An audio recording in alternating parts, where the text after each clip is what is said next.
The Chancellor of Germany has promised to create the strongest army in Europe. In his first speech, Friedrich Merz stated that Germany must take greater responsibility for the security of the continent. Issues of defense, development, and essentially the revival of the sense of a great, strong Germany. These are what Merz, the new Chancellor, has taken up as his banner.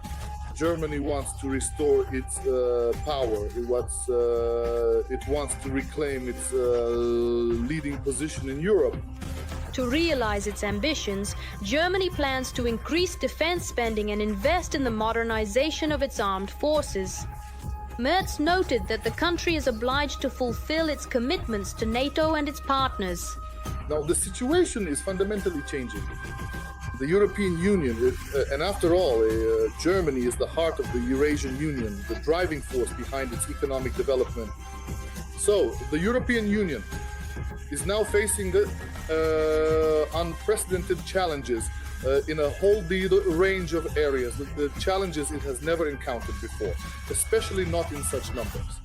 However, such ambitions raise questions. How will they affect the balance of power in Europe and relations with neighboring countries? How will other European countries react to Germany's genuine attempt to become autonomous from dependence on the United States, to develop its own European security framework, and to provide the necessary manufacturing capabilities for armaments? Everyone will only applaud, because the risks, for example, of aggression from the Russian Federation, especially in Eastern European countries, are perceived as more than realistic. Such initiatives from Merz will be supported both within the European Union and by countries that see risks of aggression from the Russian Federation, and not only from the Russian Federation. It is known that Germany currently has 260,000 military personnel, while the fully staffed armed forces should number about 460,000 people. Well, these are ambitious goals that are now fully supported by the Germans.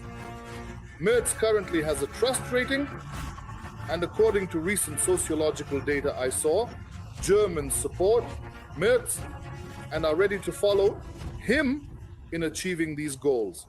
Germany is taking this seriously. The authorities are not limiting themselves to just statements. Already in 2025, the defense budget is expected to increase by more than 15%.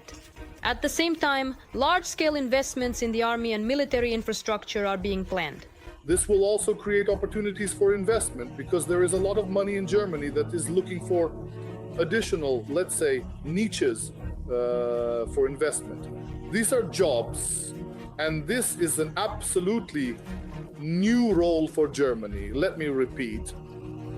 Not just as the economic driver and locomotive of the European Union, but as a country that is not only the heart, but essentially provides, ensures a kind of steel armor for Europe, and is ready to take on responsibility. Every voice matters. Join our community, support independent journalism, and help us bring you the truth from Ukraine. Become a member of Ukraine Today. Join us now. Strengthening the German army is not just a domestic task, but also an important signal to Russia. In the context of rising tensions in Europe, such steps could change Moscow's calculations and influence its strategy in the region. But will this reduce provocations and actions from the Kremlin? Is it beneficial for the Russian Federation, for Germany, to become strong? Obviously it is not, because along with its strength, Germany will take on a leadership role in Europe and make Europe as a whole stronger. Again, this is absolutely categorically not in the interests of the Russian Federation. But will there be risks? Will the Russian Federation try to derail Germany's military course? Of course, yes. During his speech, Merz also emphasized Germany's firm support for Ukraine. He also threatened Russia with tough sanctions in the event of further aggressive actions. Strengthening the German army is not only about ensuring its own security, but also an important signal of solidarity with Ukraine and its partners. Numerous Successful strikes on oil refineries. Air! Air! Who's coming here behind the concrete wall? It's fine. That's it. The shrapnel won't go anywhere. To military warehouses and bases and facilities of the Russian military-industrial complex. It's fine. It's fine. Quiet. All of this would have been impossible without one crucial detail: satellite reconnaissance. For the first time in history, the land of the rising sun has agreed to provide its main data from Japanese satellites to Ukrainian intelligence.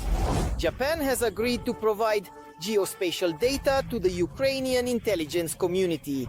This is new territory for Japan, and it comes with its own set of risks. The Ukrainian Defense Intelligence, HUR, has signed a cooperation agreement with the Japanese Institute, IQPS, which owns 5 satellites in orbit. Now, radar images taken by SR satellites will be used by Ukrainian intelligence. Japan has become the 4th country to provide Ukraine with such SAR images.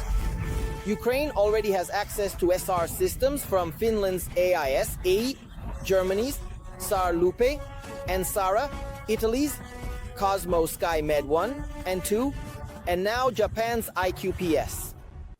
The agreement provides for the integration of the systems owned by the Japanese Institute IQPS in Disam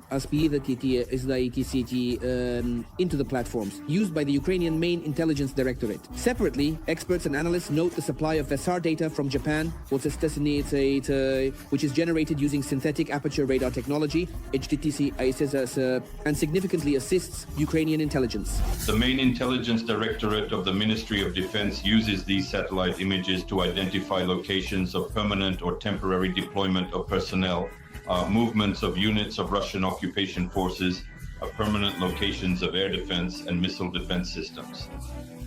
Electronic warfare systems, in other words, legitimate military targets, both in the temporarily occupied territories of Ukraine and, accordingly, on the territory of the Russian Federation. SAR satellites can produce high-resolution images regardless of weather conditions or time of day. In addition, they make it possible to identify even the smallest objects on the Earth's surface. Thanks to this, the armed forces of Ukraine will have an advantage in surveillance, target acquisition, reconnaissance, or their own positioning on the battlefield. Thanks to the availability of satellite images, the strikes were carried out on airfields, 370 in total, more than 200 on air defense and missile defense system positions, and 153 strikes on oil refineries and oil depots. In addition, about 20 strikes were carried out on naval bases. Against the backdrop of provocative statements and decisions from Washington about the suspension of military aid and, most importantly, the exchange of intelligence information, the search for alternative sources of high-tech satellite data is a matter of Ukraine's ability to detect and strike enemy targets, both directly on the front lines and deep behind enemy lines.